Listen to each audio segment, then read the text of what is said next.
The New York Times recently spoke to 12 people in their 70s and 80s about aging, politics, and how they view younger generations.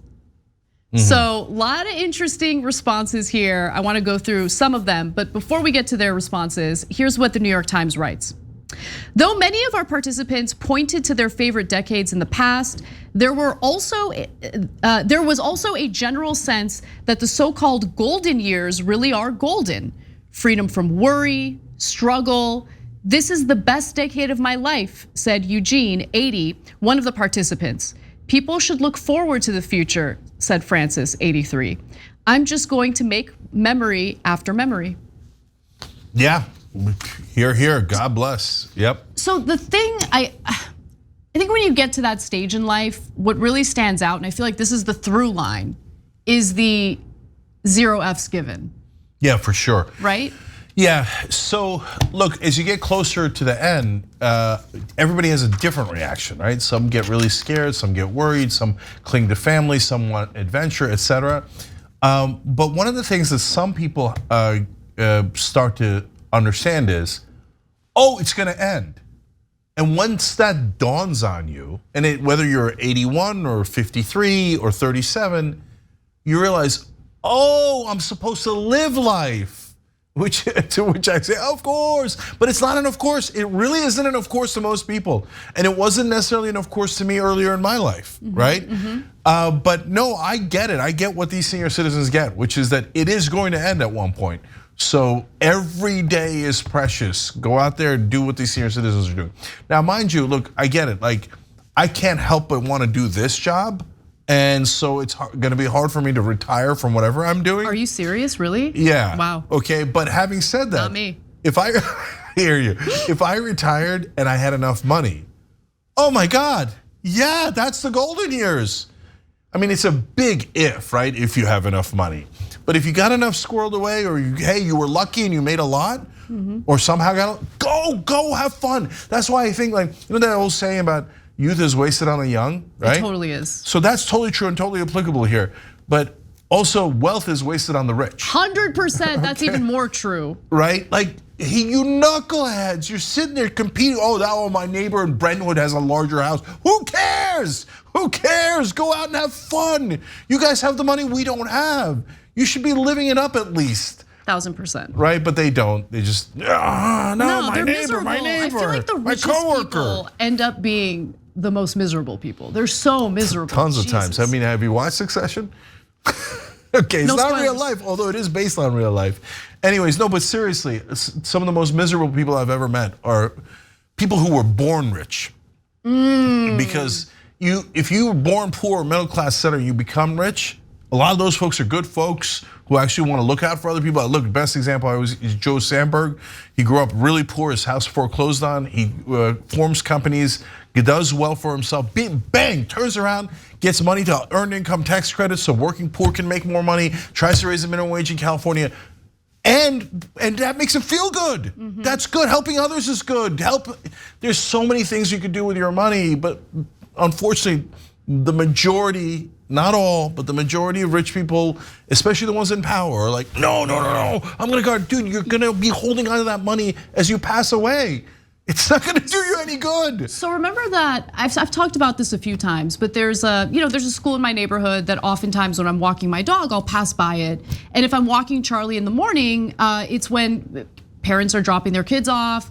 Anyway, there have been heavy rains in LA. I mean, things have cleared up. It's actually very sunny and nice right now, but for the last several months, it's been like heavy rainstorms and all of that. And man, so many homes, like the roofs are falling apart.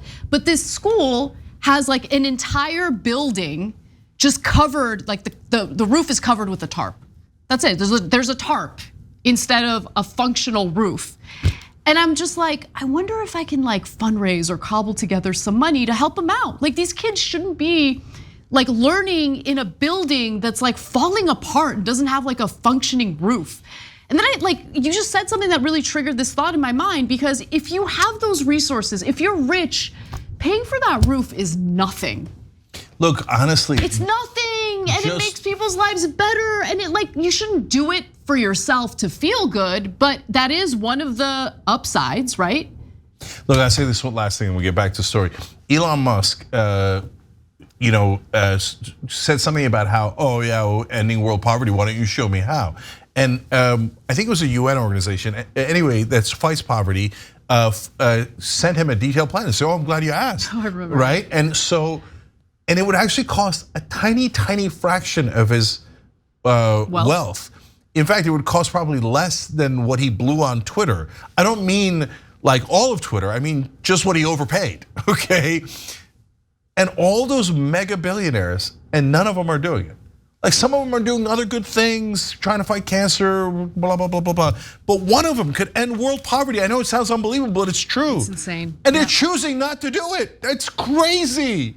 People would love you if you did it. Okay.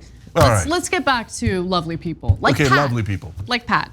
So Pat is a 74-year-old black woman living in Tennessee. So I'm wondering, does she have a positive message about this stage in her life? Well, she says, I'm enjoying being retired, enjoying being, as my kids and nieces call us, the old lady gang. We're always going to things and I don't have to worry about hitting the clock every day or going into work, so I'm enjoying being old.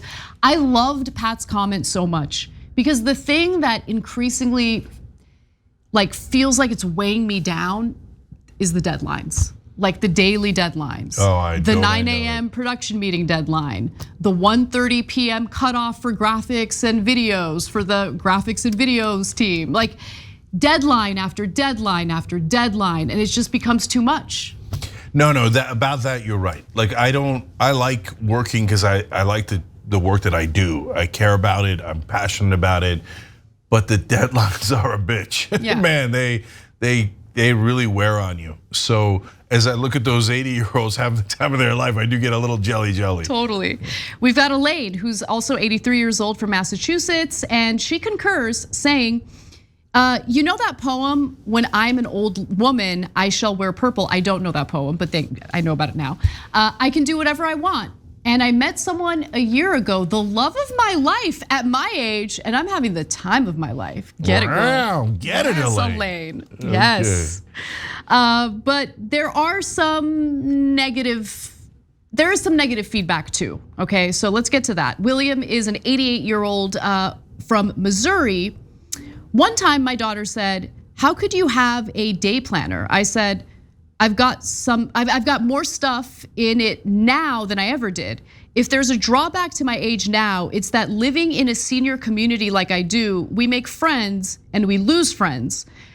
When you get to my age, you have to expect that people are going to pass through.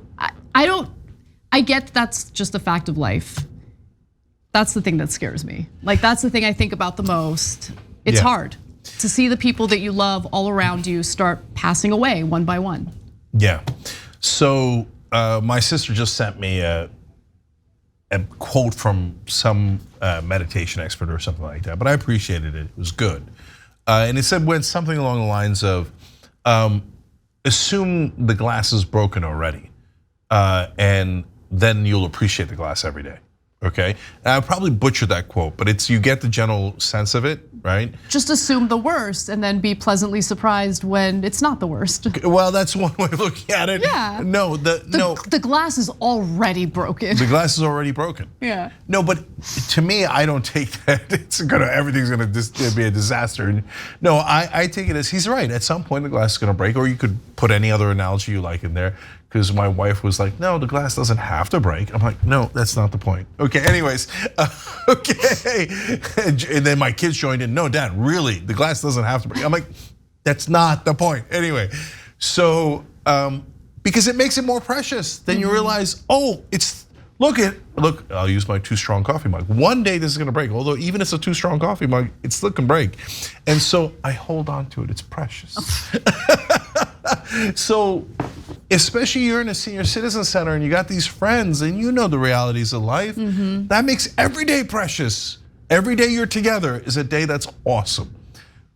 It doesn't feel that way a lot of times because we're pressure cookers, right? And there's so much stress in everybody's life and jobs, and we give each other stress, tons of stress, right?